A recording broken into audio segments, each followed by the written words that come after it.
Well, good afternoon, everyone. Thanks for joining us for another Facebook Live webinar from the Addiction Prevention Commission. We know we'll have people kind of talk. Today's topic, different ways to, and we've got with us Steve Moore. Many of you know, but many of you may not know. Steve and his wife Pam have marvelous recovery stories and became allies and helpers in the recovery movement many years ago in the Birmingham area. In fact, I would say it's probably been as important as just about anybody in Birmingham to those of us who are in recovery and to their family members and loved ones. And I'll introduce Steve to you in just a moment. We'll give folks a chance to catch up, to get online with us.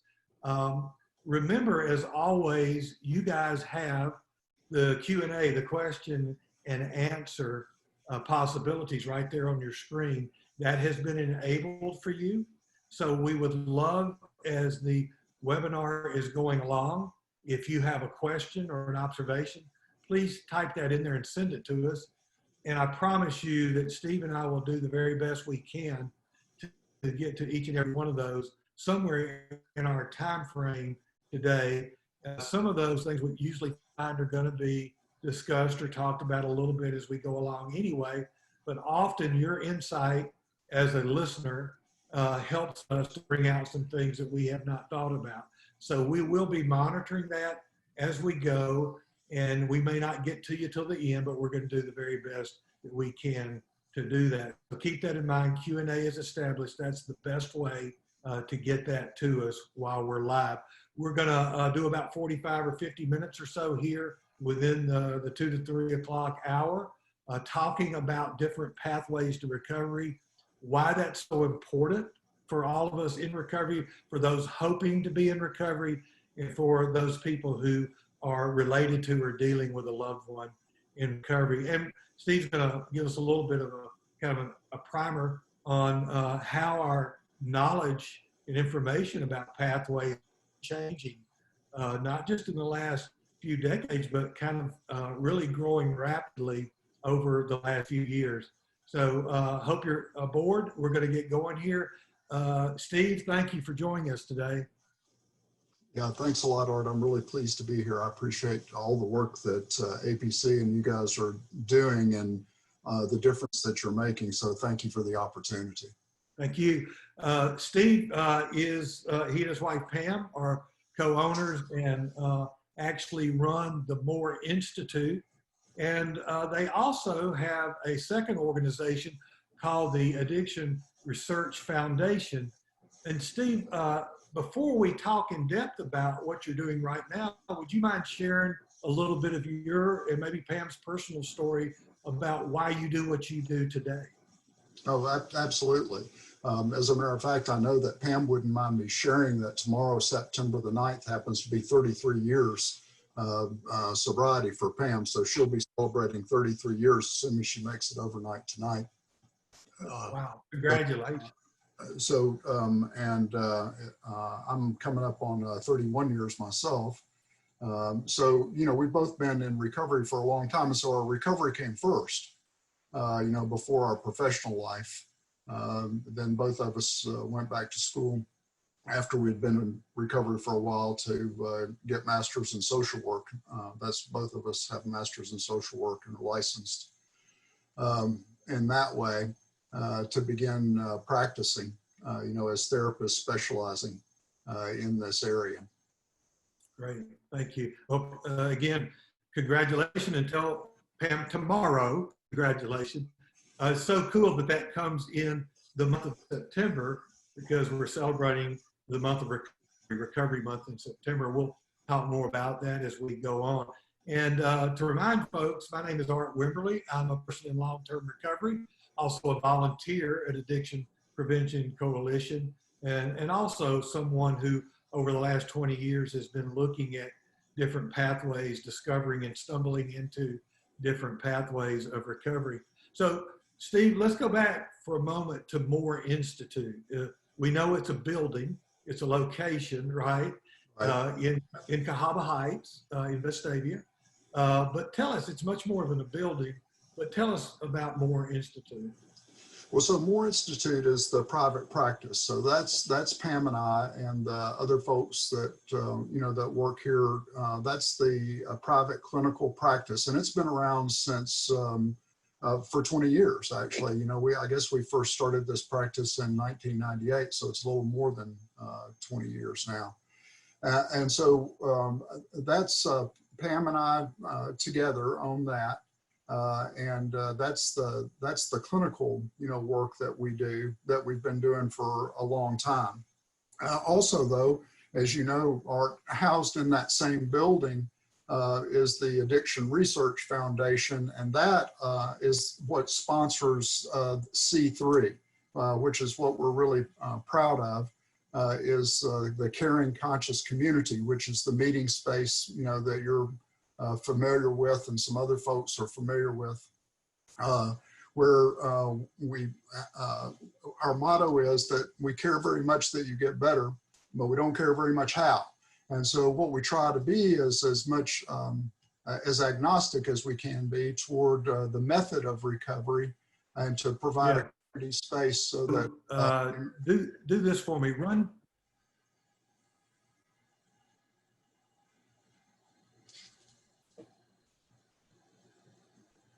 I think both of us goes up there on the Zoom, but I think would you be willing to run those 3 C's by me, because I love those and I'd like for folks to hear those. Yeah, absolutely. So C3, the original name was designed around caring, conscious community, with community being the key word. The research that we did showed us that the thing that was most important to people's recovery was a sense of community. Sometimes we use the word fellowship. So we use the word community. And so the 3 C's are caring, conscious, community. Okay.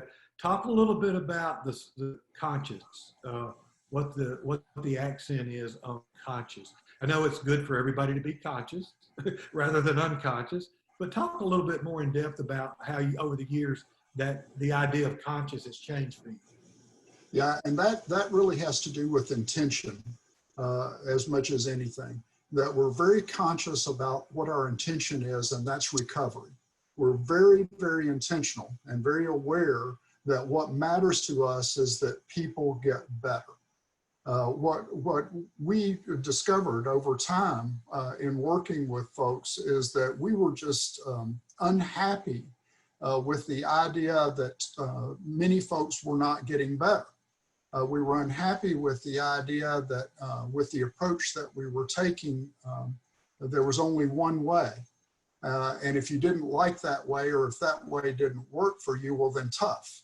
And so the conscious part of it is about our very conscious intention that more people get better, because we care. We care very much whether or not folks who are suffering with this thing and their family members get better.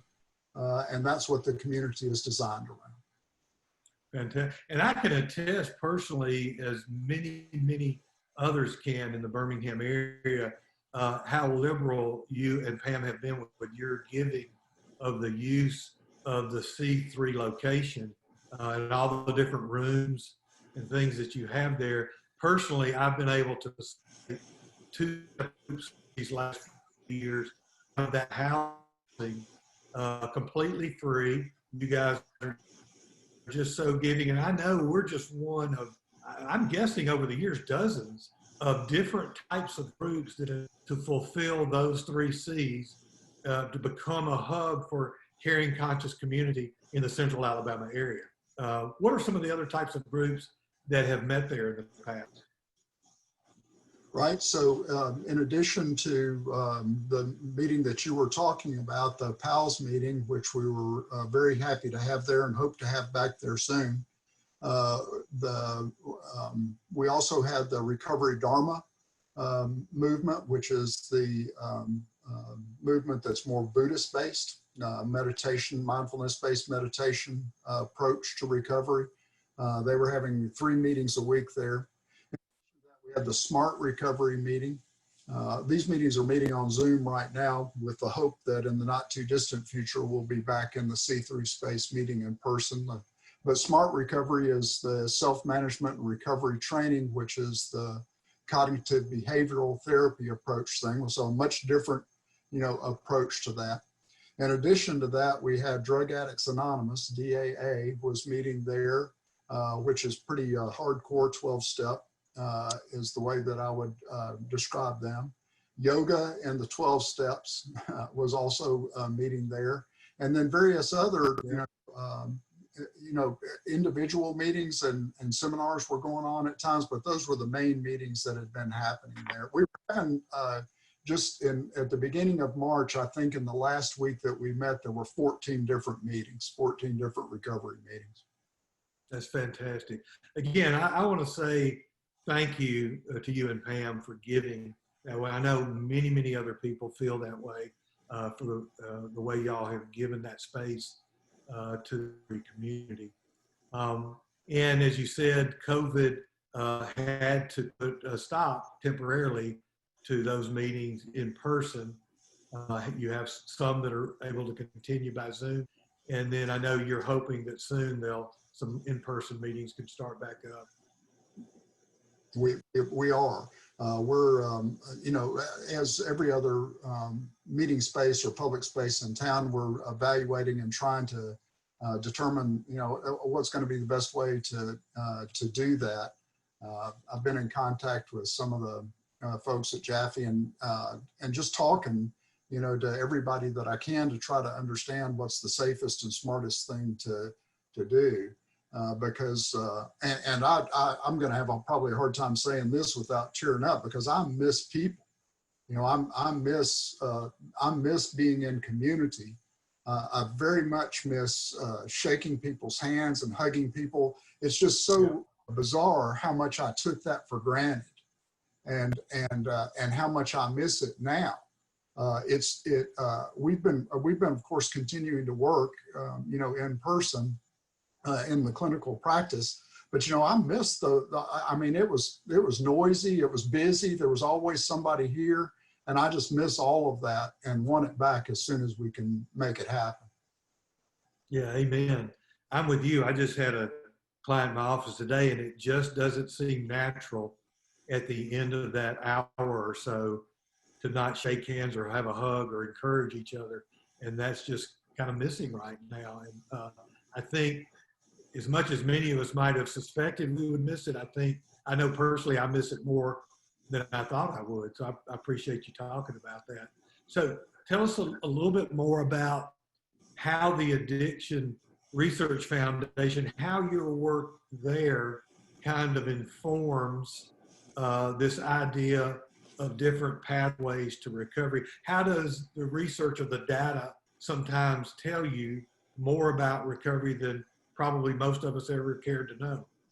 Well, starting in graduate school, my area of focus and the thing I was most interested in is a thing called outcome research. All that means is we try to follow people to find out who gets better, to see if we can understand why.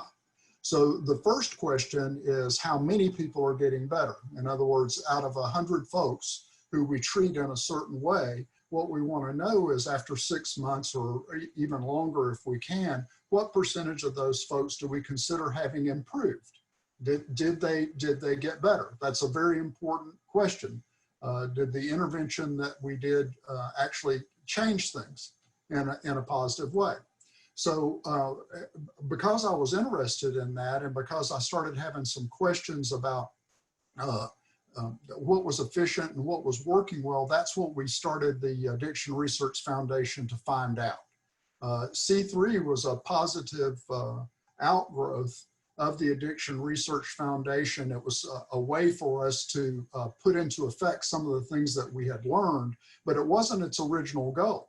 The original goal of the Research Foundation was to find out who's getting better and why. Originally, what I wanted to prove was that treatment was more effective than people were saying.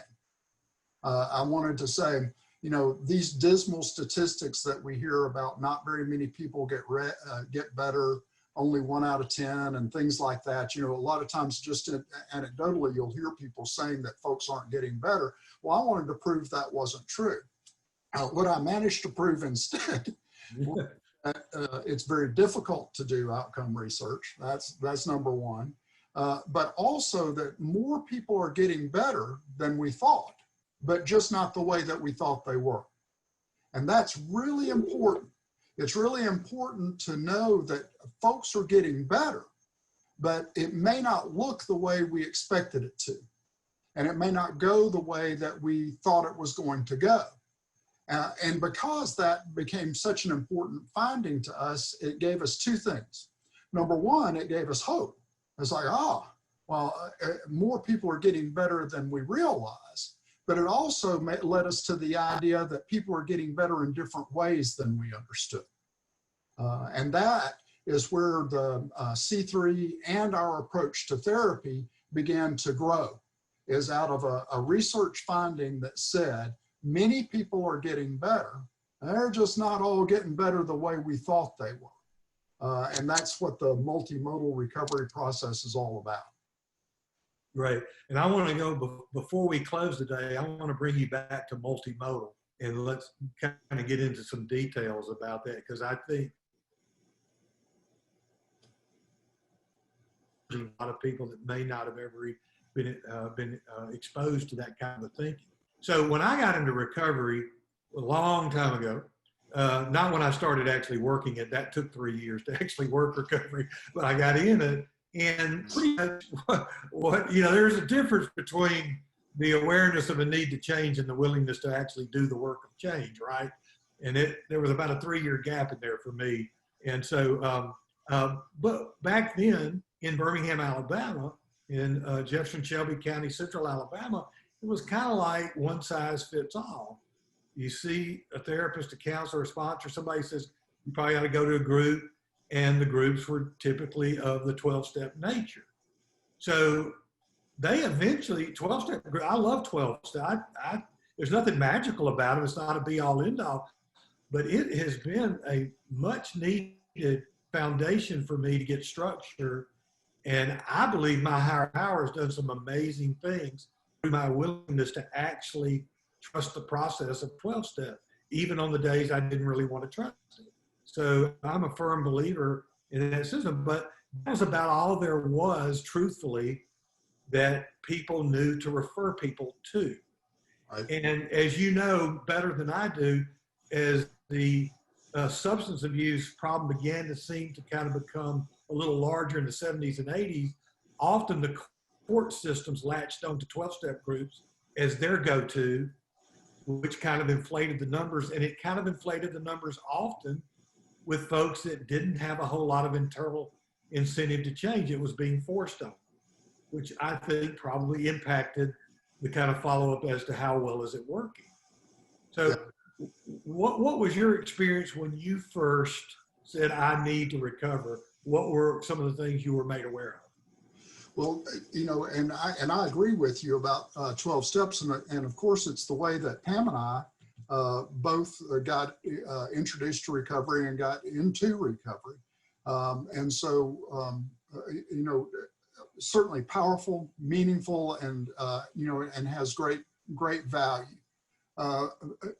But as you say, it's the only thing that was available. So one of the things that I used to say when I would stand up in front of groups in the 90s is I would say, don't you know, as a clinical professional, I would love to have 3 equally effective treatment methods, equally effective but different treatment methods to offer you, because then you could choose the one that would fit best. But we don't have that. We have one. And this is where we're going to send you. And really, the problem with that is it was a sort of a take it or leave it thing. If you weren't willing to get into recovery in the way that we prescribed, then we were willing for you to go back out and get sicker until you, as we say, got beaten into a state of reasonableness and came back and were willing to do it the way that we prescribed. And I just want you to know that that's rough on people. Essentially what we said is do it the one and only way that we know for you to do it. And if it's not working for you, then go back out until you get sicker and you become more willing. And I find that unacceptable. You know, I just find that unacceptable as a human being, much less as a clinical, professional. And so, again, I am a huge proponent of the 12-step programs, and I believe that I owe my life to having worked the steps in the 12-step programs. And it's a large part of the reason that I'm sitting here right now, doing what I do. But to me, that's a little bit like saying, I got in shape at Gold's Gym. And that's the only gym that anybody can ever go to ever get in shape. And if you don't like that, then go back out and stay overweight until you get reasonable enough to join Gold's Gym. And it's saying that there's only one way. And Art, I've got a really challenging graphic. Since we know how to screen share, if you'd be for me to do it, it's about membership in 12-step programs. But it's super challenging for folks, and I'll show it to you really quick here. Yeah. Hold on one second. This is what you're seeing on your screen is from AA's General Service Office, the GSO in New York, where they've been tracking membership in the 12-step and Alcoholics Anonymous over the years. And what you'll see is that in the year that it started, they had 2 active members, presumably Bill W. and Dr. Bob, when AA started. And then over the years, you see the growth in membership as they begin to grow dramatically. You see the program growing up until the mid-'80s. And then you see in 1990, if you look down the screen, you'll see that there was 2 million members. The heyday, 2 million members. This is also the point at which drug courts began to really send people into the rooms, and professional boards begin to send people into the rooms. And you see what begins to happen as you track into the mid-'90s. Look at the numbers. Yeah. The numbers begin to go down. Then they begin to flatten out as we move over into the year 2000. By the year 2019, look at the membership. We have 125,000 groups with 2 million active members. In 1990, we had a little over 2 million active members with 93,000 groups. Isn't that an interesting graphic? Yeah. What that shows us is that for some reason, membership in Alcoholics Anonymous stopped growing over time. It stopped growing. Now, there's a couple of explanations for this, not all of which have to do with the success of the program. I'm not saying that there's anything wrong with AA, but with all the people since 1990 that we have referred into AA, shouldn't that number in 2019 be much higher? Yeah. Because don't you know that we've sent a bunch of people into AA since? So what we begin to realize is that something about the way that we're making this referral into AA is not making it grow. And I'm going to stop sharing this graphic and come back here. So to me, that's a very compelling bit of information from Alcoholics Anonymous that says, okay, we've been sending a lot of people into the rooms, and yet membership in AA is not growing. And we wanted to know why. We're continuing to ask this question, by the way, so that we can understand it more and more. And we think that there's several reasons for it. But at least one possible explanation is other programs, other 12-step programs began to flourish, and other methods of recovery began to happen, and people started finding other ways to get better. Also, there's reason to believe that forcing people to go to AA, which is essentially what treatment centers now and all of the drug courts and many other programs do, which is not necessarily an all bad thing, but it's not all good either. Yeah. Because what we did is we changed our system. We said a policy of attraction rather than promotion. When you have to go to AA or go to jail, that's a policy of promotion rather than attraction. Right. Right. Exactly. Yeah. We became very interested in why all of this is happening and what we could do about it to help. I know that was a lot, Art. No, that's perfect. Actually, the home office has informed me that you're not freezing up, but I am. So they're encouraging me to talk less and let you talk more. So that's perfect. Even though that's torture for an Enneagram 7, I'm going to do this. Okay.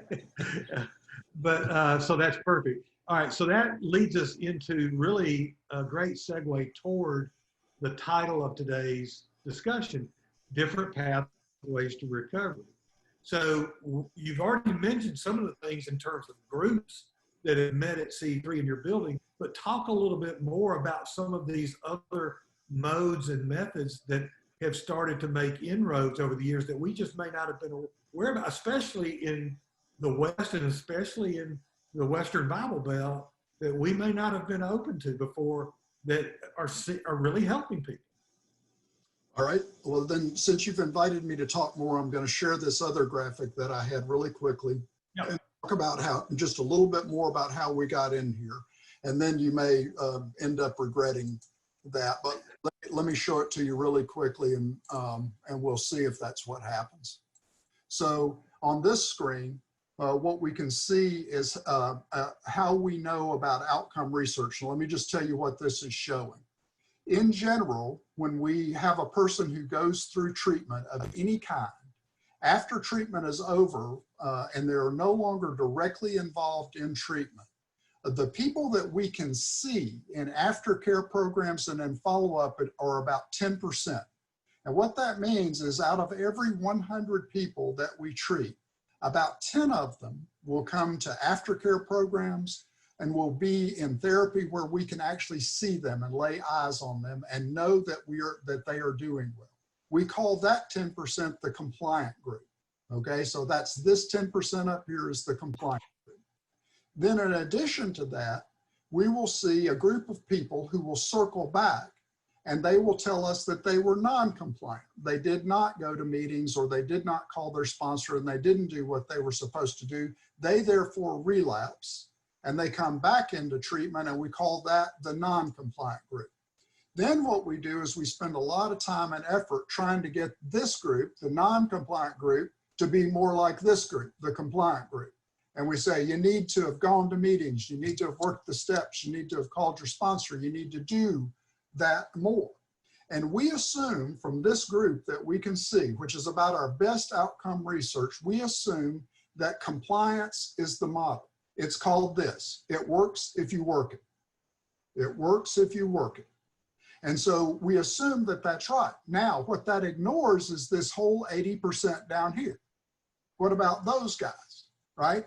Either they should be dying from their addiction, or we should be able to see them someplace in positive data.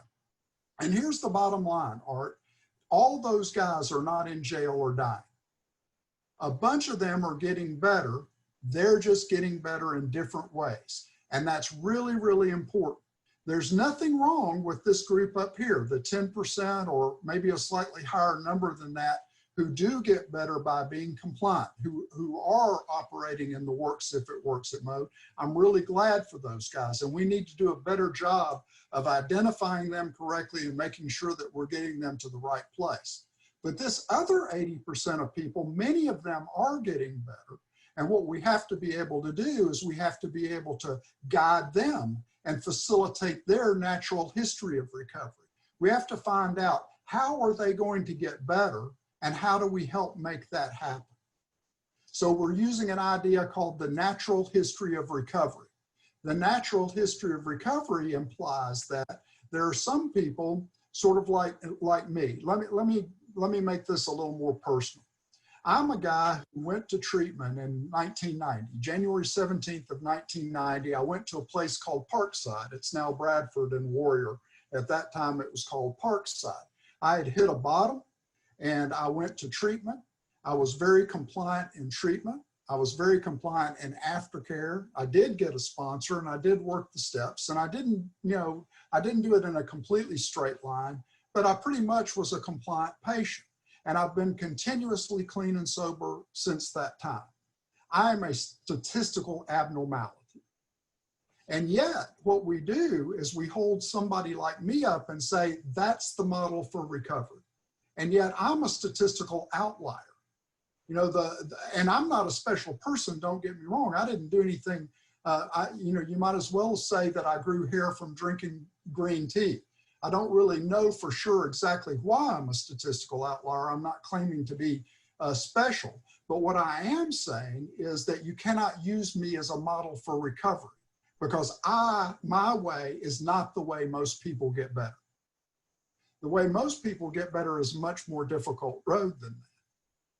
It involves many more fits and starts, and it involves trying many different things. Most people end up finding their own program, which I want you to know, I can hear the folks in the 12-step background groaning when they hear me say it, because it's such heresy to say, you want to work it your way. Well, everybody does. You know, everybody does. And in addition to that, many people have an aversion to the approach of the 12 steps for a couple of different reasons. And I'm going to keep going for another minute, Art, because since you had sort of invited me to.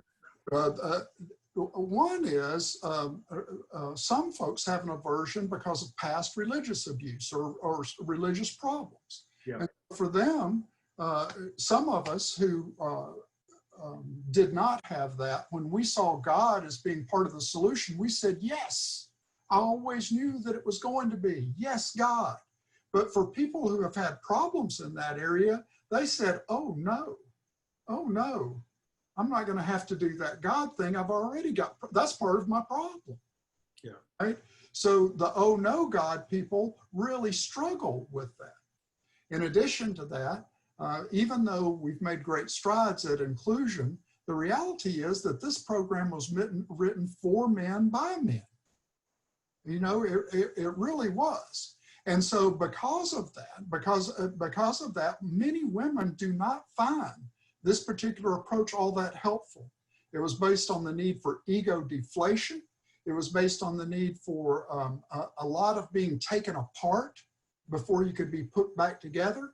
And a lot of women who come into the program, they're already there. They don't need to be taken apart or deflated.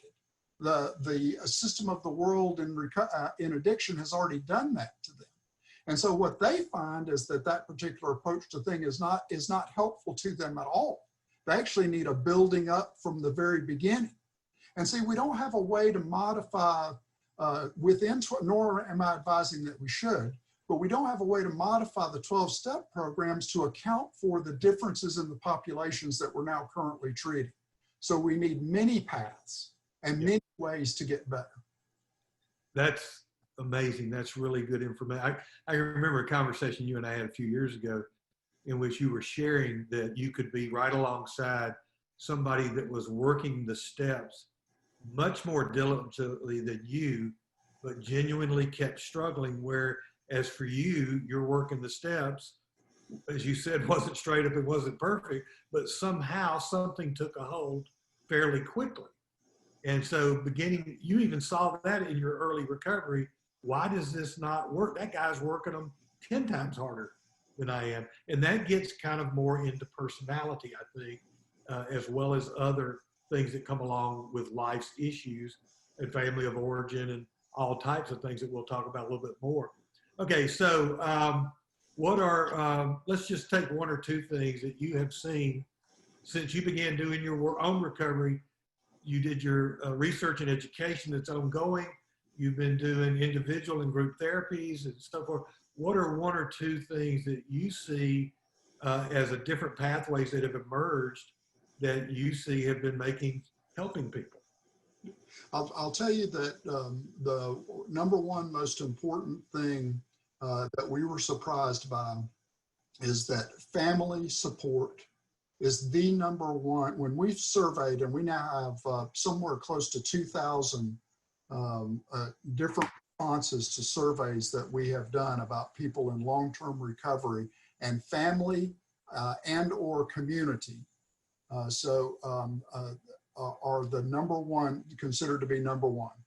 Not meeting attendance, not specific therapies, not specific programs, but support, family support. And then for those of us who don't find support within our family of origin, community, that is family of choice, those around me. So let me say that whatever approach we take, Art, one of the things that we need to know is that having support around us is very important for almost everybody. And I say that because you've already alluded to the differences in personality. We know that there's probably there may be a few personality types that are going to do better with a lone wolf approach, but those are relatively rare. I agree. Yeah. Yeah. Now you're now really speaking right up my alley in the sense of family community support, because I'm not only in lifetime recovery for my own addictive issues, but I've been in a family in which we've had serious substance addiction with 2 of our 5 children and with others.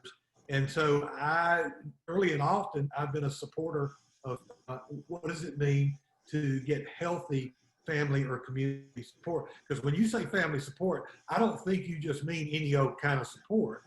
I think you mean healthy support. So what are some of the things that you see as keys to healthy family support? Yeah, and as you've just alluded to, Art, the idea that it's intentional and conscious in the way that we used that language earlier. One of the things that I used to say when I was doing a family program at UAB was that a huge predictor of positive outcome is whether or not the family becomes involved in family program and becomes informed and intentional about their support. Because it's good to have family around you, but as you know, dysfunctional family around you can be unhelpful, if not, downright disastrous for folks. So the kind of support that we're talking about from family is not just love and not just caring, but intentional and aware. Informed would be the language that I would use. And really, it's not that different from other things that go wrong with human beings. Art, if we found out tomorrow that I was diabetic, for instance, what I want you to know is that within a short amount of time, Pam would know all about the glycemic index. She would know everything about the mechanism of insulin, and everything in our house would be rated according to glycemic levels. She would know. Yeah. It would be an informed partner. And it wouldn't be, well, Steve, you're the one with the sugar problem there. You're going to have to figure it out for yourself. Yeah. And so in the same way, what we need from our families and our support systems is we need for that to be an informed and conscious support system. Yeah. So what I'm hearing is then, just like with someone struggling with addiction, family support or community support needs education. Absolutely. So important. Not only education, because we need to understand what it is that we're dealing with. Again, to use my example of diabetes, as soon as somebody in your family has it, all of a sudden we know a lot more about it than we did before, right? And so I need to know a lot more. But then in addition to that, I need emotional support for myself, because it's difficult to live with somebody who's not well, or who's struggling to stay well, or who needs a lot of energy and time in order to get well. So the support system also needs support to be able to provide that. Yeah, great. So education, emotional support. Another thing I learned, one of the gifts of my own recovery was that when my loved ones began really intensely struggling, I could fall back on my own recovery, what I had learned about addiction, what I had learned about emotions, what I had learned about community and intentionality, and I could begin to bring that to bear for Carrie and I in our marriage, dealing with 2 sons struggling, or for anybody else that we were in contact with, or for those that we were trying to help. We could bring to bear all of the things we had learned in our own recoveries into that same equation. But you're right, it's the intentionality of saying, I'm not born with this book of knowledge. I've got to go get it. I've got to humble myself and ask for help, and then follow what the help is guiding me toward in all these situations. Sure do. So, yeah. So, all right. So let's go back to pathways. We just talked about a path. You shared about this really huge idea about family or community support being a big predictor of ongoing success for someone with substance use disorder trying to get and stay sober and have a new life. So obviously, one of the trends in the last couple of decades has been toward providing more support for the spouse, for the families, for the loved ones. You mentioned PAL earlier, an acronym for Parents of Addicted Loved Ones. It's a little broader than that. Actually, anyone 18 or over that's sober can take advantage of the PAL education because it attempts to do exactly what you talked about, both educate, provide support, and then help with the emotional patterns that are going to come up that we carry into those relationships. So there's one. Al-Anon would be another one in that. And then Smart Recovery, I think, is brilliant. Their use of the craft teachings, we're fixing to ramp that up with APC, begin to teach craft and things that are used in Smart Recovery. What's one or two others that you have seen, either old systems that we've become more aware of in Alabama, or newer hybrids that you see helping people get better from substance use disorder? I really do wish that we had more. We've got a fairly good Al-Anon support system in the Birmingham area. Some really good Al-Anon meetings. We could use more. We could really use more 12-step based to start with. That would be nice to have. Right now, Smart Recovery has a family and friends program that's distinct and separate from the Smart Recovery program. And I would very much like to see that program grow. That would be very good. In the Recovery Dharma program, the invitation is that family members can come as well. They don't have a separate family program, but the invitation is that family members can come as well because they don't exclude folks in there. And if you're interested in that process and path, you're welcome as well. Then in addition to that, what I really wish we had more of, and what I'm very interested in, is I'm interested in more programs that are like PAL and that are Christian based, because within Birmingham, Alabama, there are so many folks who identify as Christian, specifically evangelical Christian, that a support system that's really attractive to that population, because we're not exempt from addiction as a problem, that's attractive to that population. Yeah. That's not within the church necessarily, but attractive to the church. Man, do we need to grow that? Which is why I'm so appreciative, of all the work that you and Carrie have done over the years, because that's the kind of thing that's going to make a difference. The more of that we have, the better. Yeah, I agree with you. There is this nexus here in the Bible Belt of this preponderance of folks that profess Christian faith. But I think we've lagged behind often in our churches in education and looking at evidence-based and going a little bit deeper about this problem of substance use disorder and bringing those two together in a supportive, encouraging environment. So we've been fortunate. We've opened a new PAL group just this year, got stopped with COVID, is now back, and we're going to try to expand that. So if anybody's out there listening that would like to attend a PAL group, get in touch with us. Go to the PAL site. It's easy to find, palgroup.org. And if you're willing to train, they have one of the most extensive free training programs I've ever seen, and we'll do it for you either Zoom or we'll do it for you in person when that's allowable. So that's a good resource. What about some of the things that you're beginning to see are making inroads? We've gone through 20 years roughly of what we're calling the opioid epidemic, kind of the second or third wave in this country, really. And because of the preponderance of the new chemical analogs, it's causing some complications, mainly, as you've said before, not necessarily numbers are different, but it's the deaths is what's really making it different. What are some things that for instance, MAT or medically assisted treatments combined with therapeutic or group approaches, what are some of the things you're beginning to see or have seen over the last decade where those are beginning to be helpful? Yeah, and really, that's such an experiment that we're trying to understand more and more about medication-assisted therapy. We certainly would rather have folks taking a medication that's prescribed for them rather than risking the chemistry experiment that might result in death, on the street. So I'm enthusiastic about the idea that there's a medicine that can, hopefully prevent that. But I'll tell you that what we lack is a coherent approach to that.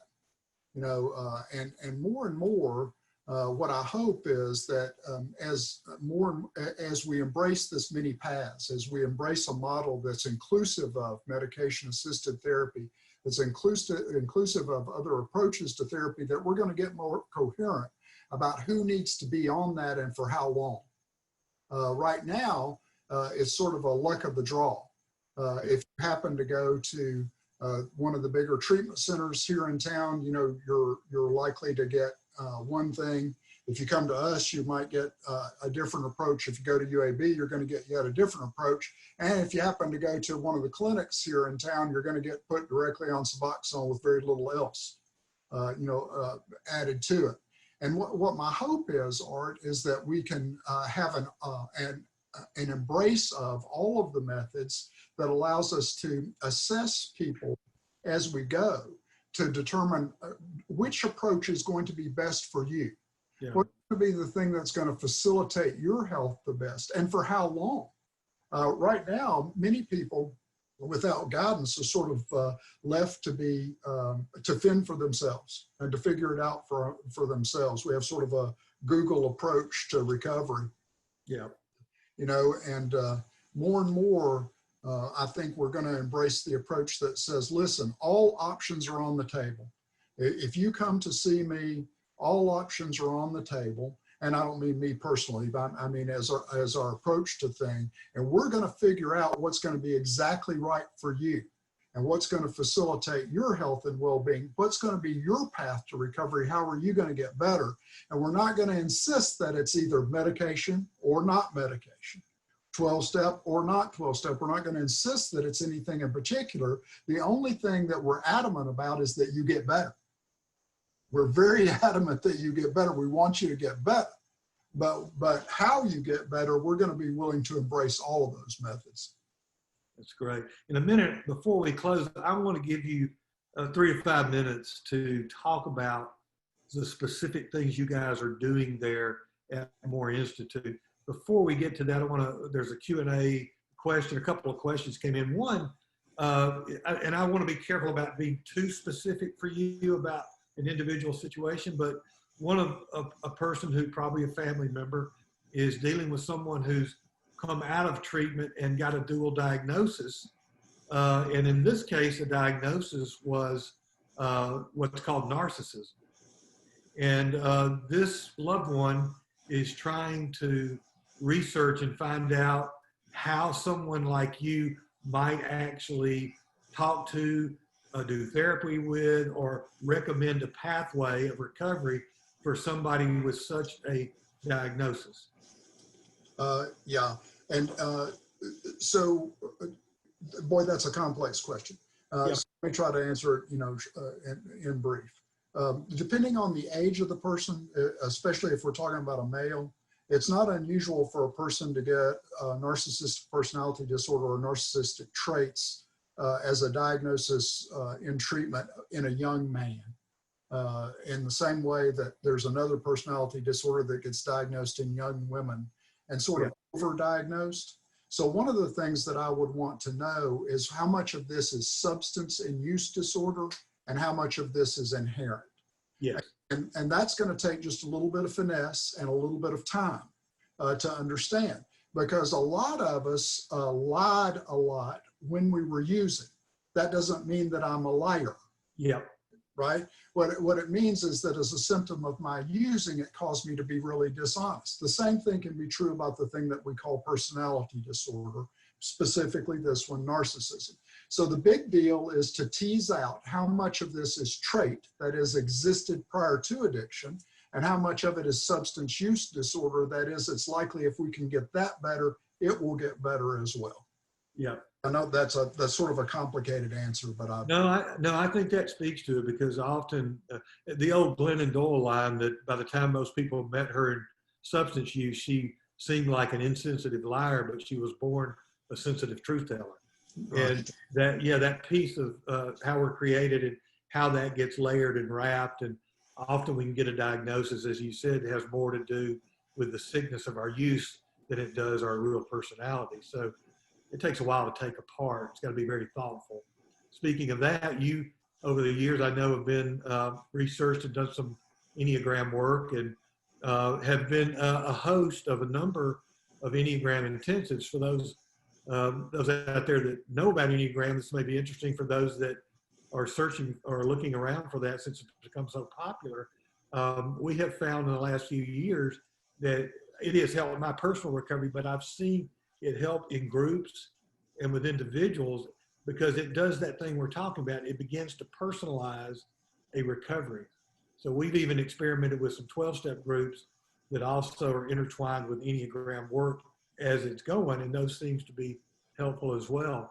So that's one of those particular pathways that I think in the South we're just beginning to look at as a possibility of a way to, again, not a be-all, end-all, not magical, but something that may give a clue for individuals as to how they design their own pathway.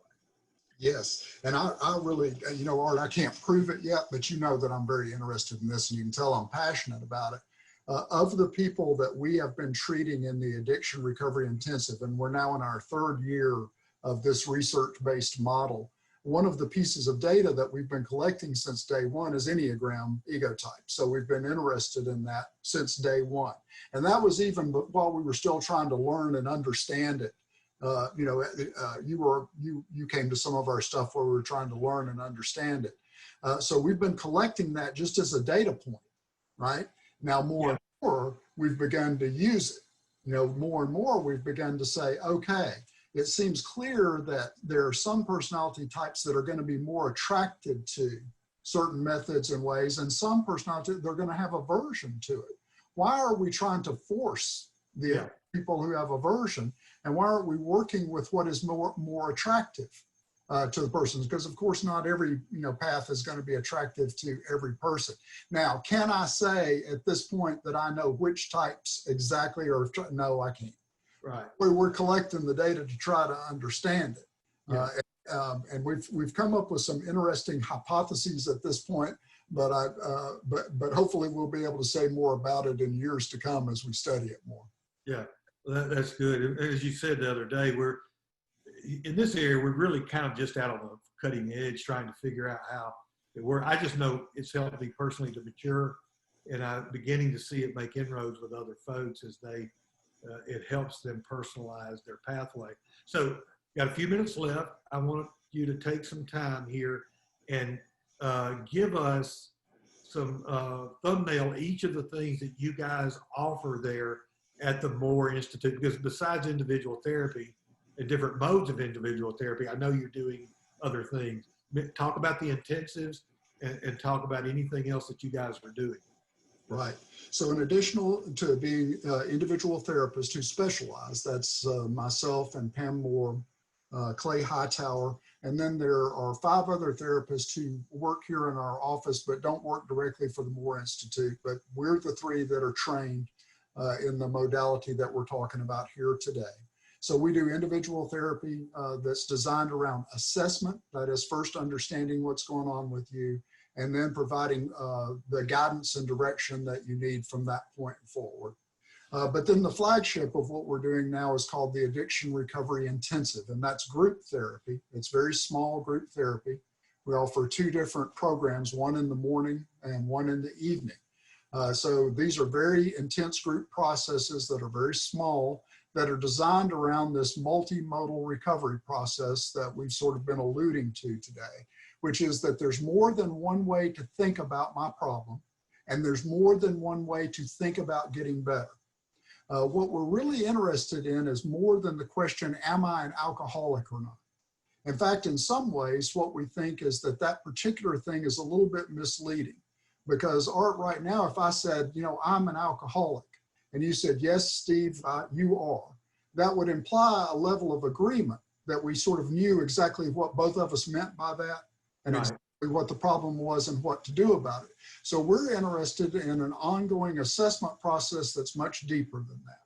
So we have a thing called the STAR Matrix assessment model that we developed here based on that research that we've been talking about, that we believe helps us to understand a more complex way what's going on with people, and also points us towards some possibilities about how to facilitate what might work best for you. And that may be 12-step, it may be SMART, it may be Recovery Dharma, it may be Women for Sobriety, it may be Life Thing. It might be going back to your church community and finding your support there. It may be yoga combined with church community. It may be centering prayer combined with 12-step programs. It might be that we're going to have a different formula and recipe for each person. Yeah. So what we're looking for is what we've always talked about, which is what is going to be the thing that's going to be specific and sufficient for you. What our argument is that everybody can get better if they have the plan that is specific to them and sufficient for them, and it's our job to help find that. Right. And that's so what we began with this idea of hope. We often think that very few people are getting better, and that's not the truth. And there is a plan for each person. The intensives, are those Monday through Friday during the morning, or Monday through Friday during the evening? It's Monday through Friday, 8:30 to 11:30 in the mornings. And then it's Monday through Thursday, 5:30 to 8:30 in the evenings. Okay. So it allows an option for someone who wants to perhaps stay in town, maybe connected to jobs and that type of thing. There are some options there that make that work as an alternative to perhaps inpatient. Yes, and that's exactly what it's designed to do. There's some downside to going off someplace to treatment and then coming back and hoping to succeed just with aftercare. We are more believers that you sort of stay where you are and work in an intensive way on getting better. So yes, you're exactly right, Art. That's what it's designed to do. That's great. And that's relatively, I guess, on the kind of the newer edge in the last few years, isn't it? It is. I mean, of course, there have been outpatient programs around, but normally they were seen as part of an aftercare program. Yeah. You know, in other words, you went to inpatient first and then, you know, went into aftercare as part of your, we see it more as an entry point. And we're also believers in longer term. And sometimes you come and go. We have folks who'll come for a little while, then go back to their life for a little while, then come back for a little while, because getting in recovery ain't easy and it takes some time, as you well know. Absolutely. I'm not afraid of it anymore. I don't think of it as an add-on. I really think that the blessing of recovery is for the rest of my life, and I don't look at that as a drag anymore, especially with meeting people like you and Pam. That's really blessed me. Thank you again for the time. For those of you out there that are keeping track, this is Recovery Month, September. There's a lot of things going on. There's a new Facebook page that has been set up just for this. It's called BHAM Loves Recovery Month, BHAM, and then Loves Recovery Month. Look for that page. It'll inform you about things like what we just did and the other things that are going on that you can take advantage of. In 2 weeks, it'll be time for a new webinar. And Raven Johnson, who is at APC and has a recovery story, is going to share that with us. So we hope you will all join us for that then. Steve, tell Pam thank you and hi, and thanks again for doing this. You're very welcome. Thanks for having me, Art. Thanks everybody for watching. We appreciate it. Bye, everybody. Thanks.